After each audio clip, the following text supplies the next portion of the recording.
वो कहते हैं ना कि जब भी लोगों की लाइफ में कुछ अच्छा होता है तो सारा क्रेडिट वो खुद ले लेते हैं, और अगर थोड़ा बहुत कुछ बुरा हो गया तो उसका ढिंढोरा पीट पीट के लोगों को ब्लेम करना शुरू कर देते हैं। लेकिन आज की समरी आपको एक नया इंसाइट देगी कि आपके साथ अच्छा हो या बुरा, ठीक हो या नहीं, हर छोटी से बड़ी चीज के लिए आप खुद जिम्मेदार होते हैं। और ये सब होता है आपकी सेल्फ इमेज से। अब ये सेल्फ इमेज क्या है, ये किस तरीके से रोल प्ले करती है और आपको कैसा फायदा और नुकसान पहुंचाती है, ये सब जानेंगे आज की इस ऑडियो बुक समरी में। तो आइए शुरू करते हैं आज की समरी को, जिसका नाम है साइको साइबरनेटिक्स, जिसे लिखा है मैक्सवेल माल्स ने। इस समरी की अगर बात करें तो बहुत सारे सवाल। क्या आप भी यही सोचते हैं कि सक्सेस सिर्फ कुछ लोगों के हिस्से में ही आती है, जबकि बाकी लोग उनके ऑर्डर्स को फॉलो करने के लिए पैदा हुए हैं? आपकी पर्सनैलिटी कैसी है, सक्सेस टाइप की है या फेलियर टाइप की है? क्या यह पॉसिबल है कि अपनी पर्सनैलिटी को फेलियर टाइप से सक्सेस टाइप में बनाया जा सकता है? वेल, इन सारे सवालों के जवाब बहुत ही सिंपल है। हर कोई एक मैकेनिज्म के साथ पैदा हुआ है जो हमें अपने माहौल के हिसाब से सरवाइव करने में हेल्प करती है। आप फिश को तैरना नहीं सिखा सकते और ना ही पंछी को उड़ना। आपकी सक्सेस आपके अपने हाथों में है। इस समरी में आप सीखेंगे कि आपकी सक्सेस या फेलियर आपकी सेल्फ इमेज पर डिपेंड करती है, यानी वो इमेज जो आपने खुद के लिए क्रिएट की है। और जब आप ये सेल्फ इमेज चेंज करेंगे तो आपकी किस्मत भी चेंज हो जाएगी। और पता है अच्छी बात क्या है, ये चीज आपके ही हाथों में है। कुल मिलाकर के सब कुछ आपको ही करना है और सारे सवालों का जवाब आप ही के अंदर है। और इतना ही नहीं, इस समरी में आप पावर ऑफ इमेजिनेशन के बारे में भी जानेंगे कि हमारी इमेजिनेशन में इतनी पावर होती है जो आपको बड़ी से बड़ी सक्सेस दिला सकती है। इस जर्नी में आप ये भी जानेंगे कि हैप्पीनेस को एक हैबिट बनाया जा सकता है और इस हैबिट को अडॉप्ट करने से आपकी पूरी लाइफ बदल सकती है। आप इस समरी में पावर ऑफ रैशनल थिंकिंग के बारे में भी जानेंगे। साथ ही ये समरी आपको आपके गोल्स अचीव करवाने में भी मदद करेगी और आप भी उन लोगों की लिस्ट में शामिल हो सकेंगे जिन्हें दुनिया फॉलो करती है। तो चलिए आज हम फॉलो करते हैं इस समरी को और लिखते हैं एक नया फ्यूचर। सबसे पहले इस जर्नी में बात करते हैं द सेल्फ इमेज योर की टू अ बेटर लाइफ। आइए इसे समझते हैं। हर आदमी अपनी एक मेंटल इमेज लेकर चलता है, तो हमारे माइंड में जो ये मेंटल पिक्चर होती है उसे सेल्फ इमेज बोलते हैं। सेल्फ इमेज डिसाइड नहीं करती कि रियल में आप कौन हो, बल्कि ये बताती है कि आप खुद के बारे में क्या सोचते हो सकता है कि आपकी अपने बारे में एक अच्छी सेल्फ इमेज हो या फिर एक नेगेटिव इमेज। आपकी फीलिंग्स, बिहेवियर और पर्सनैलिटी, ये सब आपकी सेल्फ इमेज पर डिपेंड है। बचपन से लेकर अब तक आपको जैसा भी माहौल मिला या परवरिश मिली, उसी का रिजल्ट होती है आपकी ये सेल्फ इमेज। बचपन में आपने जो सुना या आपके बारे में लोगों ने जो कहा, वही सब मिलकर आपकी सेल्फ इमेज को क्रिएट करता है। यही सेल्फ इमेज ये भी डिसाइड करती है कि हम क्या कर सकते हैं और क्या नहीं कर सकते हैं। लेकिन अच्छी खबर यह है कि हम अपने सेल्फ इमेज को चेंज कर सकते हैं और अपना फ्यूचर भी। एक एग्जाम्पल लेते हैं कि सेल्फ इमेज का लाइफ में क्या रोल है। एक स्टूडेंट जो कि सोचता है कि वो मैथ में एकदम जीरो है, इसलिए उसे मैथ में कम नंबर ही मिलेंगे। एक लड़की जो खुद को अनफ्रेंडली समझती है और सोचती है कि उससे कोई दोस्ती नहीं करेगा। तो यहाँ पर इन दोनों ने अपने बारे में एक सेल्फ इमेज बना ली है और फिर उन्हें रिजल्ट भी वैसा ही मिलता है। तो जो आप अपने बारे में सोचेंगे वही आपके साथ फ्यूचर में होगा। जैसे कि ब्रिस्कट ली ने सेल्फ इमेज साइकोलॉजी को स्टडी करने के लिए एक एक्सपेरिमेंट किया। मान लीजिए कि किसी स्टूडेंट को कोई सब्जेक्ट बहुत मुश्किल लगता है, तो उसकी सेल्फ इमेज को चेंज करके उसके दिमाग से ये बात निकाली जा सकती है और सेल्फ इमेज चेंज होने से उसकी लर्निंग एबिलिटी भी चेंज की जा सकती है। ब्रिस्कट ली के एक स्कूल टीचर थे और उन्होंने सेल्फ इमेज का इफेक्ट देखने के लिए अपने सारे स्टूडेंट्स को ऑब्जर्व किया। तो उनमें से कई स्टूडेंट थे जो हमेशा स्पेलिंग मिस्टेक करते थे। एक साल वो कई सब्जेक्ट में फेल हो गया, लेकिन अगले साल वो स्कूल का बेस्ट स्पेलर बना। एक लड़की थी जिसके कभी अच्छे नंबर नहीं आते थे। उसने पढ़ाई छोड़ दी थी, लेकिन बाद में उसे एक कोलंबिया में एडमिशन मिला और उसने एक ग्रेट स्टूडेंट बनकर दिखाया। ऐसा नहीं था कि ये लोग डम स्टूडेंट्स थे, बल्कि इन्हें सेल्फ इमेज की प्रॉब्लम थी। इन्होंने मान लिया था कि ये इस चीज में अच्छे नहीं है या उस चीज में अच्छे नहीं है।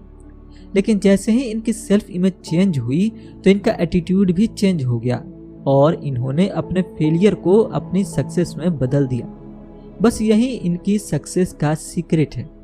तो इस सीक्रेट को जानने के बाद अब आगे बात करते हैं और जानते हैं discovering the success mechanism with in you. Her living being यानी जीवित वस्तु में अपने गोल्स को अचीव करने का एक ऑटोमेटिक गोल्स ड्राइविंग मैकेनिज्म या इंस्टिंक्ट होता है। जानवरों में भी इंस्टिंक्ट होती है जो उन्हें अपने माहौल में जिंदा रहने के लिए हेल्प करती है। इंसानों में भी एक सक्सेस इंस्टिंक्ट होती है। ये सक्सेस मैकेनिज्म लोगों को प्रॉब्लम सॉल्व करने और एक बेहतर लाइफ जीने में मदद करती है। जानवरों की गोल्स प्री सेट होते हैं, जबकि इंसानों के पास क्रिएटिव इमेजिनेशन होती है। हम इंसान नए गोल सेट कर सकते हैं। हमारा ब्रेन और नर्वस सिस्टम मिलकर के एक गोल स्ट्राइविंग मशीन बनाता है। इंसान कोई मशीन नहीं है, लेकिन हमारे पास एक मशीन है जिसे हम अपने गोल्स अचीव करने के लिए ऑपरेट कर सकते हैं।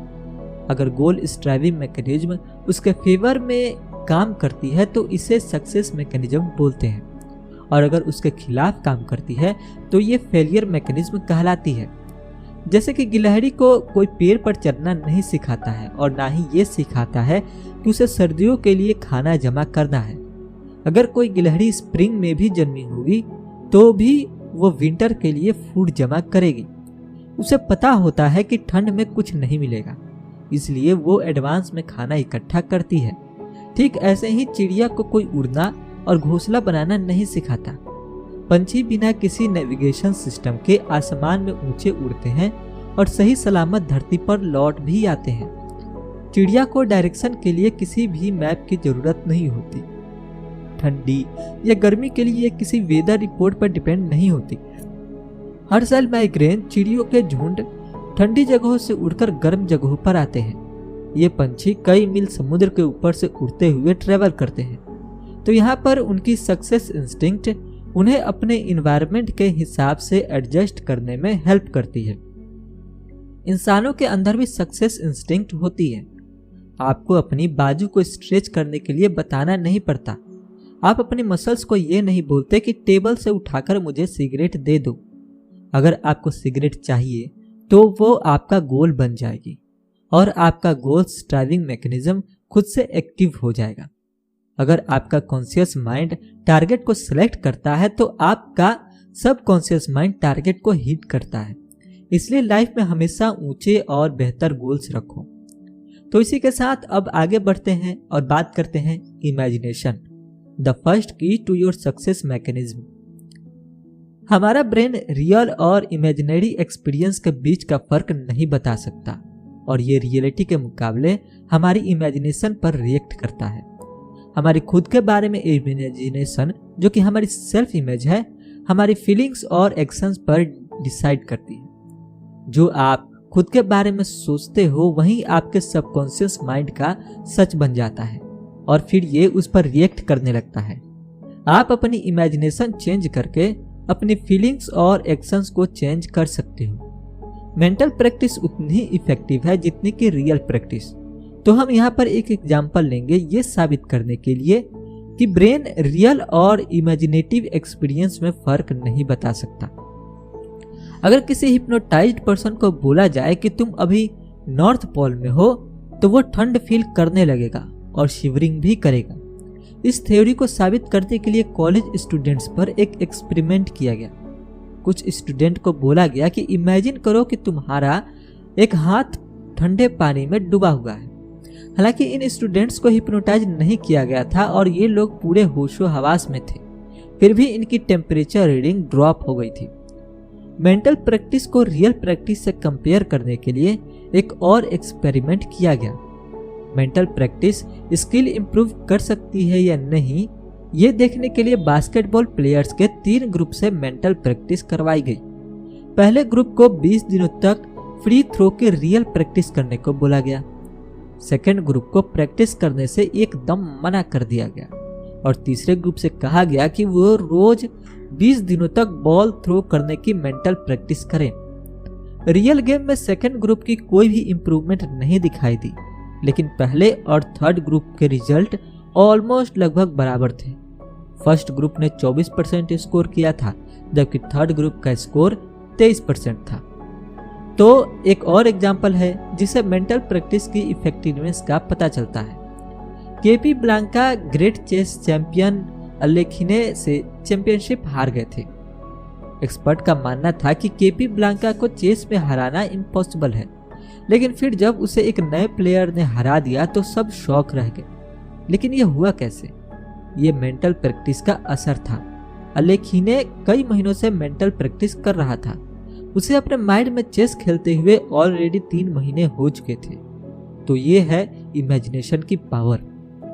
इसी के साथ आगे बढ़ते हैं और बात करते हैं dehypnotize yourself from false beliefs. Hypnotism हर जगह है। हम सब एक हद तक हिप्नोटिज्म में जी रहे हैं, या तो पॉजिटिव या फिर नेगेटिव। ये किसी इंसान की फिजिकल स्ट्रेंथ को अफेक्ट नहीं करती, लेकिन मेंटल स्टेट को जरूर करती है। हिप्नोटिज्म आपकी बिलीफ्स को, आपके विश्वास को चेंज करती है। ऑथर मैक्सवेल कहते हैं कि करीब 95 यानी कि 95% लोग इस बात पर हिप्नोटाइज है कि उन्हें इन्फीरियोरिटी कॉम्प्लेक्स है। हम हमेशा खुद को दूसरे लोगों से कंपेयर करते हैं और खुद को कम समझते हैं। ये इनसिक्योर फीलिंग हमारी सक्सेस और खुशियों को अफेक्ट करती है। हमें यह नहीं भूलना चाहिए कि हर इंसान यूनिक है, अलग है। हमें दूसरों से खुद की तुलना नहीं करनी चाहिए। इसलिए अगर हमें अपने गोल्स अचीव करने हैं तो हमें खुद को हिप्नोटाइज रखना होगा। फिजिकल रिलैक्सेशन और मेंटल पिक्चर हमें इसमें हेल्प कर सकती है। जैसे अल्फ्रेड नाम का एक छोटा लड़का था जिसके अर्थमेटिक में अच्छे मार्क्स नहीं आते थे। उसके टीचर्स को लगता था कि मैथमेटिक्स उसके बस की बात नहीं है। उन्होंने उसके पेरेंट्स को बोला कि इससे मैथ में ज्यादा उम्मीद मत रखना।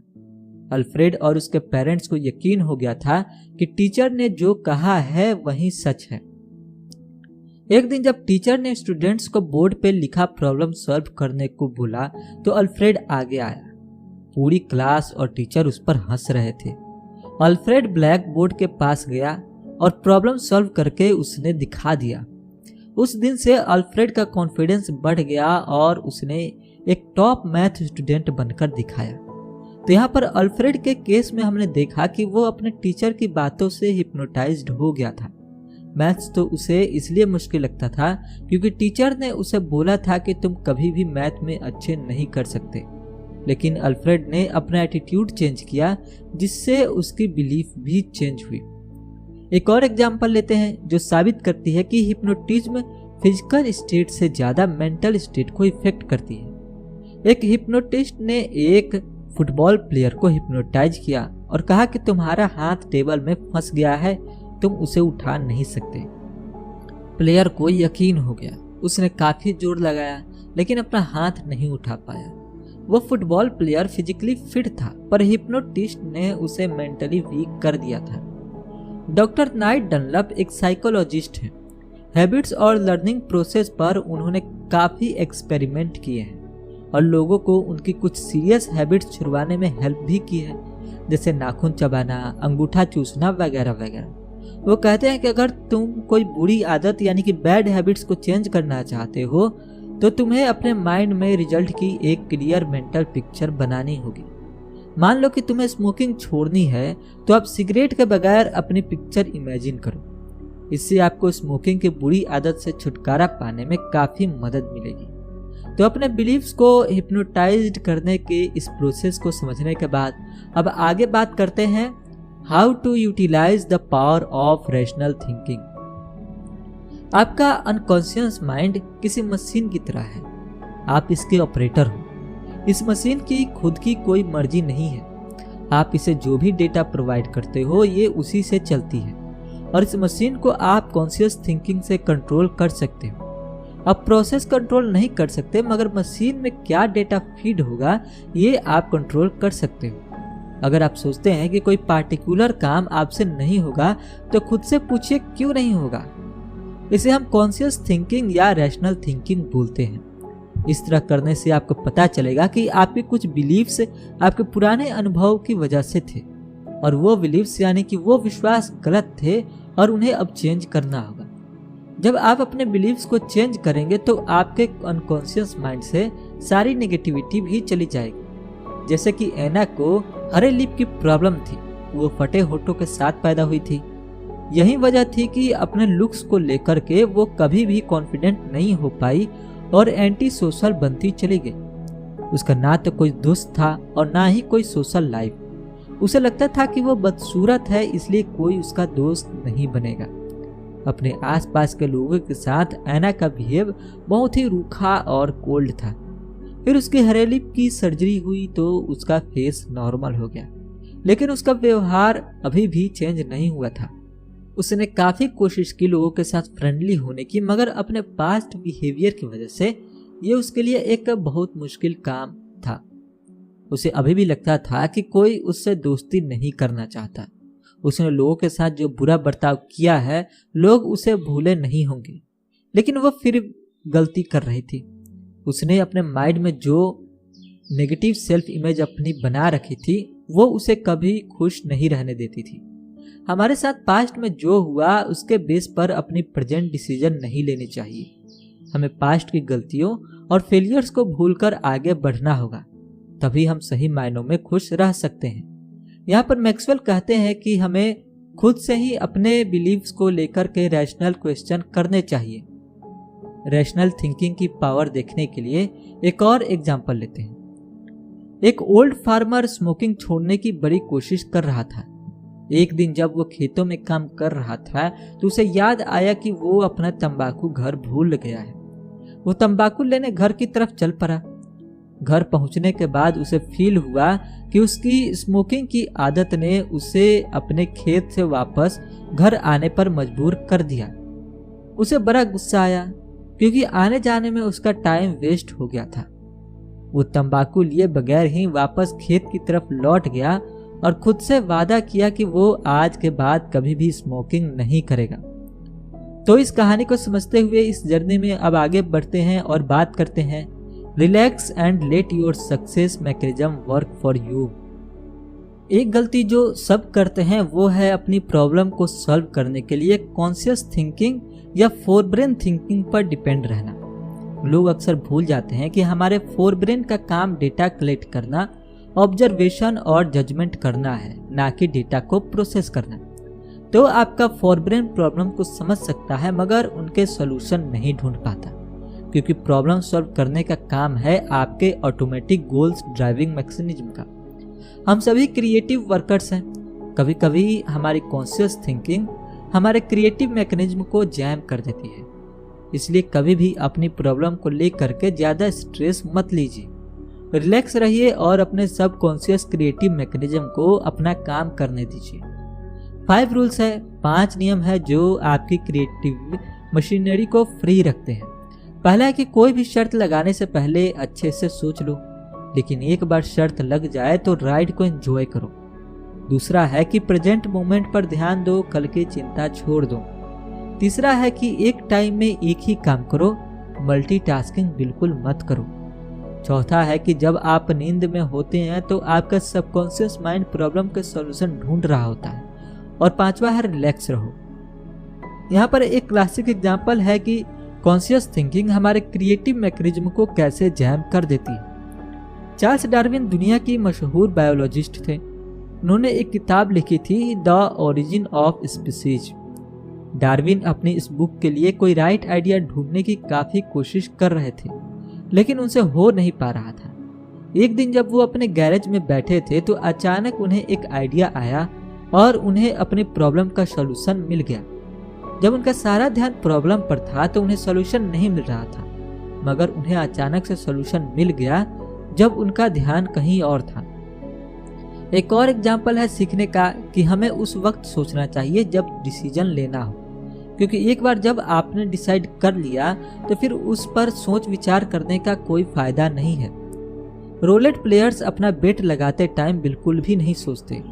उस वक्त ऐसा लगता है जैसे उन्हें प्रॉफिट या लॉस से कोई फर्क नहीं पड़ता है, लेकिन एक बार बैट लग जाए और व्हील घूमने लग जाए तो प्लेयर्स रिजल्ट के बारे में सोचकर परेशान होने लगते हैं। हालांकि उन्हें इसका एकदम अपोजिट करना चाहिए। उन्हें बैट लगाने से पहले सोचना चाहिए कि उन्हें फायदा होगा, नुकसान होगा। लेकिन एक बार बाजी हाथ से निकल जाए तो हम कुछ नहीं कर सकते। इसलिए बैट लगाने के बाद उन्हें टेंशन छोड़ करके रिलैक्स होकर के गेम को एंजॉय करना चाहिए। प्रेजेंट में अटेंशन का एक और एग्जांपल लेते हैं। सीन जो है वो लोगों की भीड़ में नर्वस फील करने लगता था, स्पेशली जहाँ कोई फॉर्मल गैदरिंग हो या कोई फेस्टिवल हो। लोगों के बीच जाते ही उसे बचपन का एक हादसा याद आ जाता था। दरअसल ये हादसा तब हुआ जब सीन एक एलिमेंट्री स्कूल में था। एक बार उसने गलती से अपनी पैंट में पेशाब कर दी थी। सीन के टीचर ने उसे पूरी क्लास के सामने ह्यूमिलेट किया, जिसकी वजह से सीन काफी ज्यादा शर्मिंदा हुआ था। लेकिन इतने सालों बाद भी ये बात उसके माइंड से निकल नहीं पा रही थी, और जब भी वो लोगों का ग्रुप देखता तो उसे वही याद आती थी जो उसे नर्वस फील कराती थी। उस वक्त सीन ऐसे बिहेव करता था जैसे वो 10 साल का कोई बच्चा हो। उसे लोगों के अंदर अपनी टीचर नजर आती थी जिसने उसे ह्यूमिलेट किया था। फिर सीन ने साइकोलॉजिस्ट की मदद ली। उसे पता चला कि वो पास्ट सिचुएशन में नहीं बल्कि प्रेजेंट में रिएक्ट कर रहा है। फिर धीरे धीरे उसकी नर्वसनेस दूर होती गई। तो ये एग्जाम्पल साबित करता है कि हमें पास्ट या फ्यूचर से निकलकर अपने प्रेजेंट मोमेंट में जीना चाहिए। और इसे समझने के बाद अब आगे बात करते हैं you can acquire the habit of happiness. एक हेल्दी और सक्सेसफुल लाइफ के लिए हैप्पीनेस बहुत जरूरी है। हर कोई हर वक्त खुश नहीं रह सकता, लेकिन हम ज्यादा से ज्यादा खुश रहने की कोशिश तो कर ही सकते हैं। लेकिन हमें हैप्पीनेस को पैसे, पावर या सक्सेस से तोलकर नहीं देखना चाहिए, क्योंकि जिसके पास यह सब है वो लोग भी पूरी तरह खुश नहीं है। असल में हैप्पीनेस एक प्लीजेंट स्टेट ऑफ माइंड है। खुश रहने की कला सीखी जा सकती है। हैप्पीनेस को अपनी हैबिट में शामिल किया जा सकता है, इसलिए इसकी रोज प्रैक्टिस कीजिए। जो लोग हर हाल में खुश रहना सीख जाते हैं फिर उन्हें मुश्किलों से डर नहीं लगता। उनके सामने कोई प्रॉब्लम हो तो गुस्से के बजाय ठंडे और शांत दिमाग से फैसले लेते हैं। खुश रहने की आदत हमें रिएक्शन पैटर्न्स को कंट्रोल करने में भी हेल्प करती है। जैसे कि फेमस बेसबॉल प्लेयर्स कार्ल ने इस बारे में अपना अनुभव शेयर किया। जब भी उन्हें कोई स्ट्रेस होता तो वो उस जगह के बारे में सोचने लगते थे जहां वो बचपन में फिशिंग करने जाया करते थे। ऊंचे ऊंचे पेड़ों से घिरे पानी के झरने का ख्याल ही उन्हें बड़ा सुकून देता था और उनकी सारी टेंशन दूर हो जाती। अब बात करते हैं पॉल की। पॉल एक यंग सेल्समैन है। उसे लगता था कि उसकी सेल्स इसलिए कम है क्योंकि उसकी नाक काफी बड़ी थी। उसे अपनी जॉब छोड़ दी और नोज की सर्जरी करवाई। वैसे उसकी नाक वाकई में काफी बड़ी थी, लेकिन दरअसल कस्टमर को उसकी नाक से नहीं बल्कि उसके र्यूड बिहेवियर से दिक्कत थी। कुछ कस्टमर ने उसकी शिकायत भी की थी और इस वजह से पिछले 2 हफ्तों में उसकी कोई सेल नहीं हो पाई थी। डॉक्टर मैक्सवेल ने पॉल को कन्विंस किया कि उसकी नोज नहीं बल्कि उसका नेगेटिव एटीट्यूड प्रॉब्लम है। उन्होंने पॉल को बोला कि वो 30 दिनों तक किसी भी नेगेटिव थॉट से दूर रहे और पॉजिटिव थॉट रखे। पॉल ने यही किया। उसके बाद जो भी हुआ वो हैरान करने वाला था। उसकी सेल्स इंक्रीज हो गई थी, उसके कस्टमर खुश थे और उसके बॉस ने सबके सामने उसकी तारीफ की। जैसे कि यंग बिजनेसमैन ने डॉक्टर मैक्सवेल से पूछा कि मैं खुश कैसे रहूं, जबकि स्टॉक मार्केट में मुझे $2 मिलियन का लॉस हुआ है। उस बिजनेसमैन को वाकई में काफी नुकसान पहुंचा था, इसलिए वो बड़ा दुखी था। डॉक्टर मैक्सवेल ने उसे बोला कि तुम अपने पैसे के लिए दुखी नहीं हो, बल्कि तुम्हें इस बात का दुख है कि तुम्हारे गोल्स अचीव नहीं हुए और तुम्हारा एटीट्यूड भी बहुत अग्रेसिव है। बिजनेसमैन ने उनकी बातों को गौर से सुना और फिर से एक बार हिम्मत करके अपना बिजनेस संभाला। इस बार भी उसने स्टॉक मार्केट में पैसा लगाया, लेकिन काफी सोच समझकर। और इस बार उसने पहले से भी ज्यादा सक्सेस मिली। थॉमस एडिसन की $1 मिलियन की लेबोरेटरी में आग में जल गई थी। जब उनसे किसी ने पूछा कि अब आप क्या करेंगे, तो एडिसन ने कहा कि वो कल से ही नई लेबोरेटरी बनाना शुरू कर देंगे। एडिसन अपने नुकसान पर दुखी नहीं थे। उन्होंने इतनी बड़ी मुसीबत में भी अपना एग्रेसिव गोल स्ट्राइविंग एटीट्यूड नहीं छोड़ा था। तो इन सारे एग्जाम्पल को समझने के बाद अब आगे बात करते हैं ingredients of the success type personality and how to acquire them. इस चैप्टर में डॉक्टर मैक्सवेल ने वो खास बातें बताई हैं जो एक सक्सेस टाइप पर्सनैलिटी बनाती है। और एक सक्सेस टाइप पर्सनैलिटी बनती है sense of direction, understanding, courage, charity, esteem, self confidence और सेल्फ एक्सेप्टेंस से मिलकर। जब तक आप में सेंस ऑफ डायरेक्शन है, आप बैलेंस बनाकर रखेंगे, मगर जैसे ही आप ये डायरेक्शन खो देंगे तो आप दुखी और अनसक्सेसफुल हो जाएंगे। आपके क्रिएटिव मैकेनिज्म को प्रॉपर ढंग से काम करने के लिए राइट इन्फॉर्मेशन चाहिए, और राइट इन्फॉर्मेशन तभी मिलेंगे जब आपको अपने इन्वायरमेंट यानी माहौल की अच्छी समझ हो। सिर्फ डायरेक्शन और अंडरस्टैंडिंग ही काफी नहीं होती। इंसान में वो हिम्मत भी होनी चाहिए कि वो अपने गोल्स की तरफ हाथ बढ़ाए। दुनिया में हर कोई इम्पोर्टेंट है, हर कोई रिस्पेक्ट के काबिल है, और जो लोग सक्सेसफुल होते हैं वो हमेशा दूसरों की केयर करते हैं। सक्सेस का एक और सीक्रेट है सेल्फ कॉन्फिडेंस। इसलिए अपने गुजरे हुए खूबसूरत लम्हों को याद करके अपने सेल्फ कॉन्फिडेंस बढ़ाओ। आप जो हो, जैसे हो, अपने आप को एक्सेप्ट करो। यहाँ पर हम एक एग्जाम्पल लेते हैं कि सक्सेस के लिए सेंस ऑफ डायरेक्शन क्यों जरूरी है। क्रिस एडवर्टाइजिंग की फील्ड में जॉब करता है। उसे प्रमोशन मिले और वह बिजनेस एग्जीक्यूटिव बन गया। वो काफी लंबे टाइम से इस प्रमोशन का इंतजार कर रहा था, लेकिन अब जबकि उसे प्रमोशन मिल गई है तो वो इनसिक्योर फील कर रहा है। उसने अपने अंदर कॉन्फिडेंस की कमी फील हो रही है। क्रिस अपनी फिजिकल बॉडी को लेकर के बिल्कुल भी खुश नहीं है। उसे लगता है कि वो बिजनेस एग्जीक्यूटिव जैसा नहीं दिखाई देता, और तब उसने फैसला किया कि उसे प्लास्टिक सर्जरी करवा लेनी चाहिए। लेकिन असल प्रॉब्लम उसके लुक्स में या बॉडी में नहीं है। पूरी लाइफ उसके सामने कोई ना कोई पर्सनल गोल्स रहे, या तो उसकी प्रेजेंट पोजीशन या कोई बिजनेस रिलेटेड गोल्स, मगर प्रमोशन के बाद उसे दूसरों के बारे में भी सोचना है। उसने अपनी डायरेक्शन खो दी, इसलिए वो हेल्पलेस फील करने लगा। दरअसल वो एक माउंटेनियर की तरह है जो पीक की तरफ देखता है और चढ़ाई शुरू कर देता है। उस वक्त उसके माइंड में सिर्फ एक ही गोल होता है कि उसे पीक तक पहुंचना है, मगर एक बार जब वो पीक पर पहुंच गया तो उसे समझ ही नहीं आता कि अब कहाँ जाए। क्रिस की भी यही हालत है।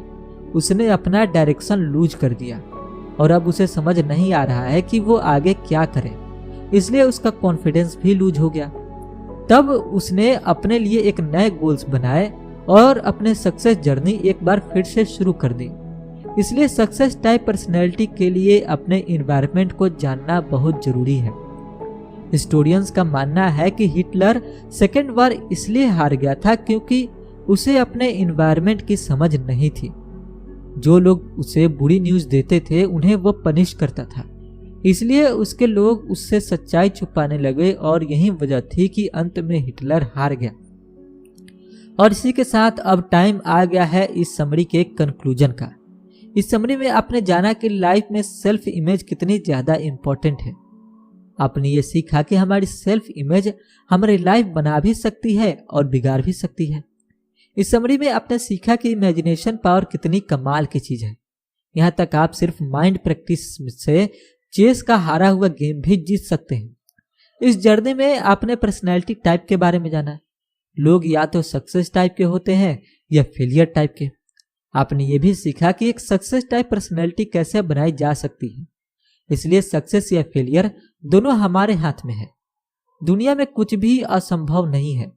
अपने अंदर ये यकीन रखिए, क्योंकि अगर आपको खुद पर भरोसा है तो आपको कोई भी चीज नहीं रोक सकती। अपनी फेलियर से सबक लेकर जीत की खुशी मनाइए। ये कॉन्फिडेंट बनिए। सक्सेस आपसे ज्यादा दूर नहीं है।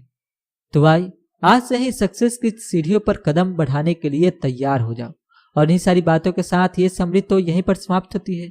ये समरी आपको कैसी लगी, क्या सीखा आपने, क्या चीज़ आप अप्लाई करने वाले हैं, हमारे साथ जरूर शेयर करें। इंतजार है आपके कमेंट्स का। बहुत जल्द एक नई बुक समरी के साथ फिर होगी मुलाकात। तब तक रखिए अपना बेहतर ख्याल, सुनते रहिए समरी फॉर यू और लर्निंग को अपनी लाइफ में प्रैक्टिकली इम्प्लीमेंट करते रहिए। जय हिंद, जय भारत।